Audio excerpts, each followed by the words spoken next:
My name is Aisha Williams, and today I will be doing my presentation on graphing derivatives. Now, before we start graphing our derivatives, there's some basic information that you need to know before you do this. First of all, to get really basic, the original function is called f of x. The first derivative, I'm going to do its derivative. Okay, so when you take the first derivative, you end up with f prime of x. And when you take the second derivative, you end up with f double prime of x. Now, there are some key things that you need to know as you're graphing derivatives, and just to make it easy, I'll show them to you as I go along. So here we have a graph. We're going to call this function f of x. So function in blue is f of x. Now, as you will notice, f of x has a maximum at this point right here, and it has a minimum at this point about right here.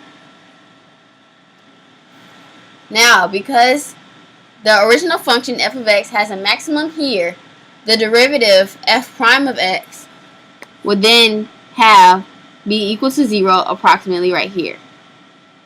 And this is because at this point right here, the slope of the tangent line is equal to 0. Slope equals 0. And approximately here, the slope of the tangent line is equal to 0. So here I can write slope equals 0.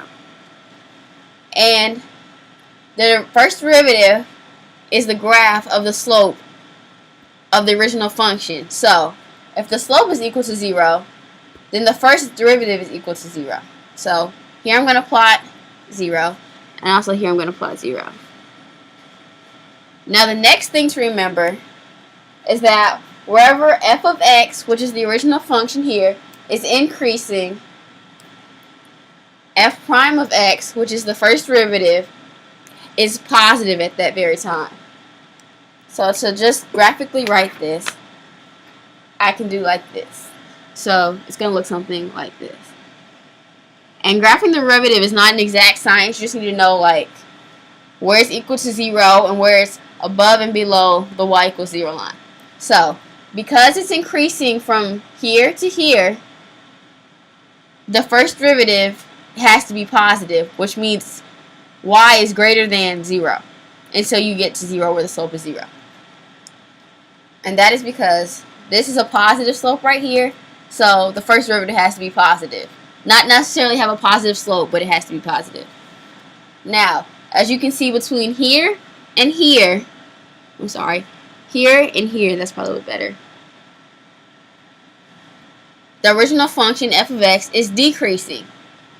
And whenever f of x is decreasing, the first derivative is negative, which means the y values are negative. So it's going to look something similar to this. And that would be it. Of course, here the slope is equal to 0, and therefore the first derivative is equal to 0.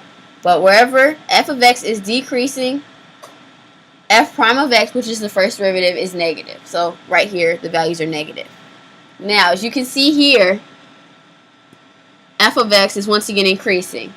All this means is that now the derivative is increasing as well. So we can draw like this.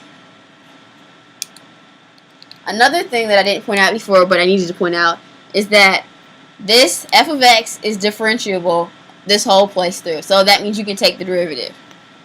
Now, because f of x is continuous and differentiable, and as you can see what the graph looks like, and I need to draw arrows on here, so arrow, arrow, and this is arrow.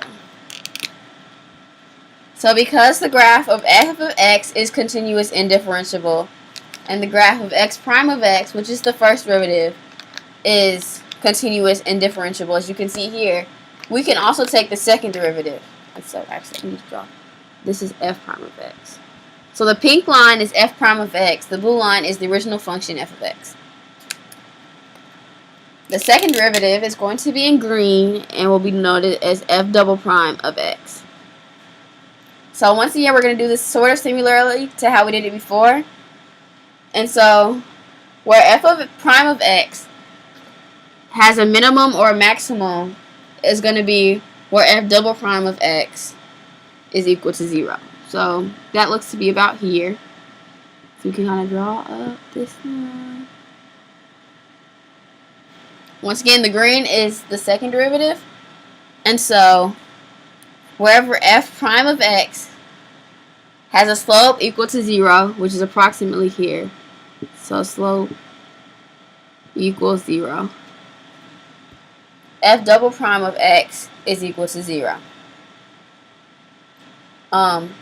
From this point, which I'm looking at the pink line once again, from here to here, it appears that f prime of x is decreasing, and so we know that f double prime of x needs to be negative. So we can kind of say that this graph is kind of look like this, as far as we can see. Once again, this is not an exact science. We just need to know where f of x is increasing and decreasing and where it's 0. So that's what that's going to look like. Now, from approximately this line to this line right here, from here, I'm sorry, can you see my finger? From here to here, it appears that f prime of x is increasing because the pink line, as you can see, is going up, which means that f double prime of x is positive, so it's going to look something like this and go up. Okay. So to review what we've done over, f of x is the original function, f prime of x is the first derivative, and f double prime of x is the second derivative. The blue line shown here is the original function f of x. To figure out how to draw f prime of x, which is the first derivative, the first thing that you should do is look for the extreme points, which are the maximum and minimums, which we did here, because that's where the slope equals 0. And the first derivative graph is the graph of the slope of the original function. So wherever the slope equals 0 for the original function is where the first derivative needs to equal 0. So as you can see, just to draw a little bit of lines, where the slope equals 0 on the original function, we have the first derivative plotted as 0. So that makes sense. And the slope also equaled 0 here for the original function. So the slope of the derivative was 0. So we made it cross the x-axis. The second point was that wherever f of x is increasing, f prime of x is positive. So as you can see, it's increasing from here to here.